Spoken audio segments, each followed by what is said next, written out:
Magbukas tayo ng parcels. Uy. Kasamang tools. Yo. Para sa handles.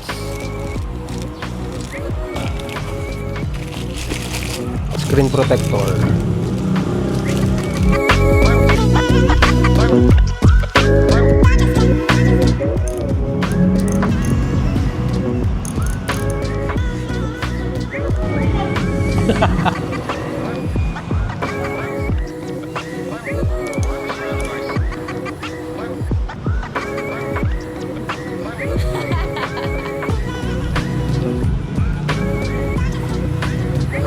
Steady naman.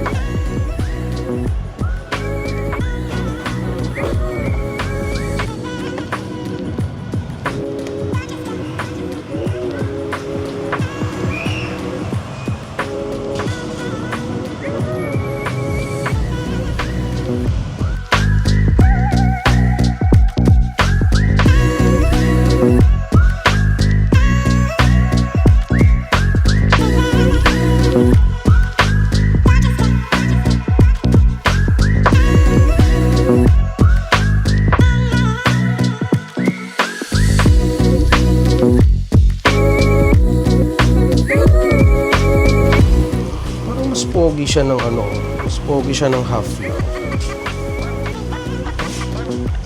Half lang. Versus dun sa buo.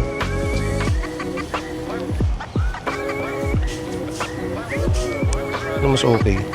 Pero mas maganda yung half lang eh. Mas pogi siya eh.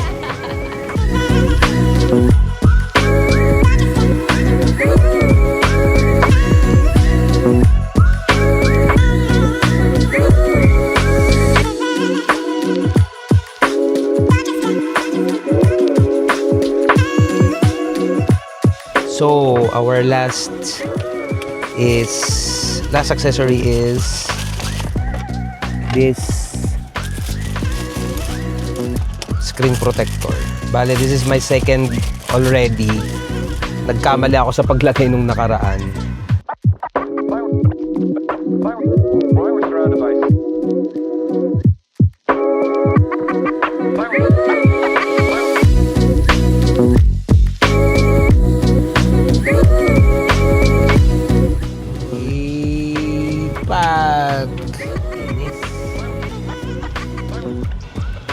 Yes.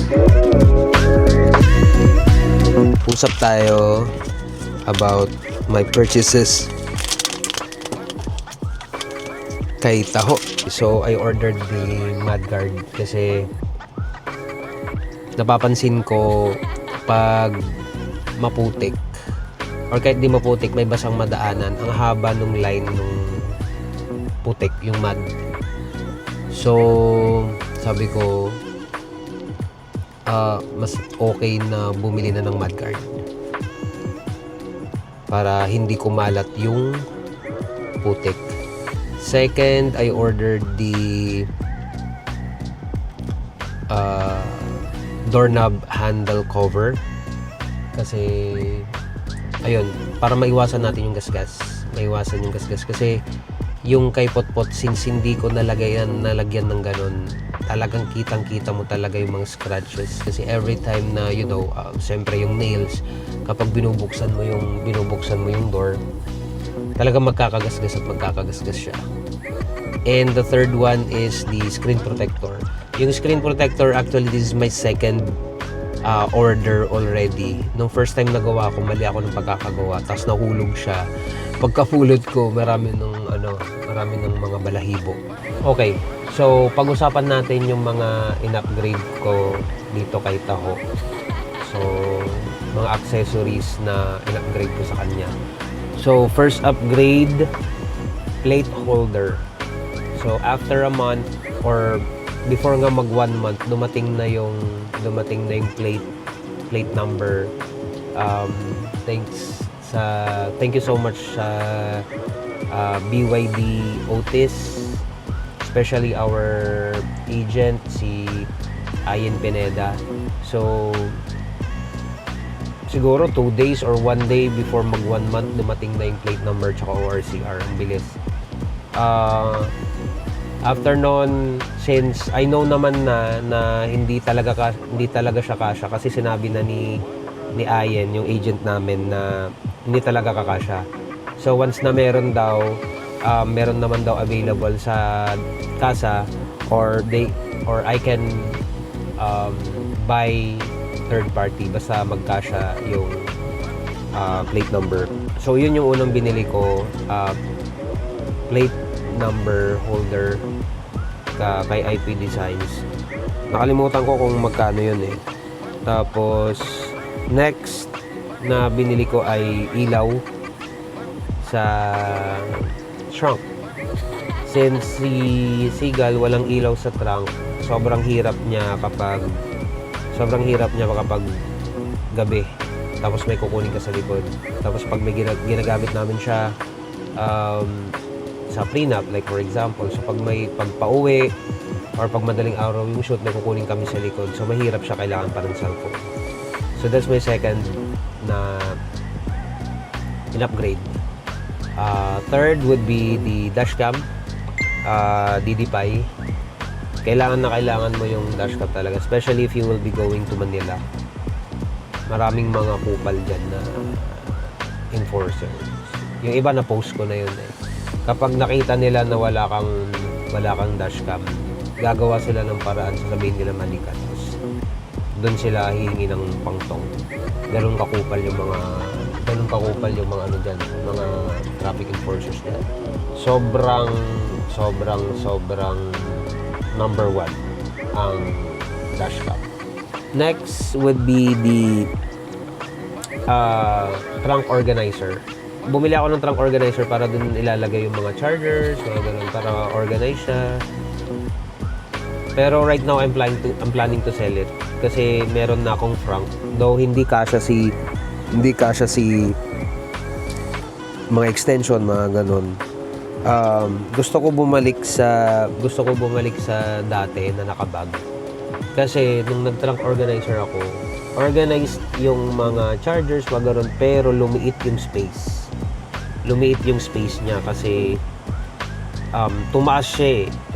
Tapos dati yung mga tripods, even our tent na malaki, na kasyang-kasya dun sa ilalim. Now nung nagka-trunk organizer siya, tumaas siya, mas konti na rin yung nailalagay. But I'm still planning kasi maliit din naman yung trunk na nabili ko. Let's see kung ibebenta ko pa. Next na binili ko is the front trunk actually. So it's originated from Tesla. So marami na rin mga China brands na may ganun. Ayun. Actually nakagawa na ako ng video noon eh. So ayun, konti lang may lalagay, but at least additional compartment pa din. Yung charger, portable charger, tools, yung pang ano ng tire changing tools, parang ganun ba? Yun. Kasyang-kasya doon. Even the grounding, kasya din doon. Tapos next, ito na. Mudguard, door handle cover, tapos itong screen protector. May mga paparating pa ako actually. Ang in-order ko na isa is yung seat adjuster, parang ganon. Kasi masyadong slouch yung likod. So, merong nilalagay dyan para medyo mag-forward yung back. Para at least medyo malaki-laki yung space na cargo sa likod. Next, I'm still planning to buy matting. Pero parang hindi pa. Kasi kami lang naman talaga gumagamit nito. This is our personal car. Kung kay Potpots, expander, yon, pasok yon. Pero dito kasi, pang personal lang namin to. Oh, I think we don't need to have a deep dish. Tsaka kapag deep dish kasi medyo pag konting ano na, madumi ka agad eh. Pag naanuhan ng putik, madumi ang pangit tignan. So, I think I will still keep this, yung stock matting niya. Okay pa naman eh, carpet naman siya. So that's fine. And some of my other upgrades is this one. Ito, cover dito kasi alam ko kapag kakaganyan mo o kaya dito kasi lagi si Stormy, magkukupas yan, and may other upgrade, ito, this, laking tulong nito. Diyan ko nilalagay phone ko pag nagmamadali ako, coins, mga ganon, diyan ko nilalagay. Ito pa pala, upgrade ko. Cover ng backup camera. Laking tulong din yan. Kasi lalo pag umuulan, diretso ka agad sa lens yung tubig. So kapag may tubig na diyan, nag-stay diyan, hindi mo na makikita yung pag umatras ka. So laking tulong din nun. Ano pa ba? Yun pa lang naman. So I hope that's it. Balitaan ko na lang kayo sa mga susunod na mga upgrades ko kay Tao. Okay? So, see ya guys. Bye-bye.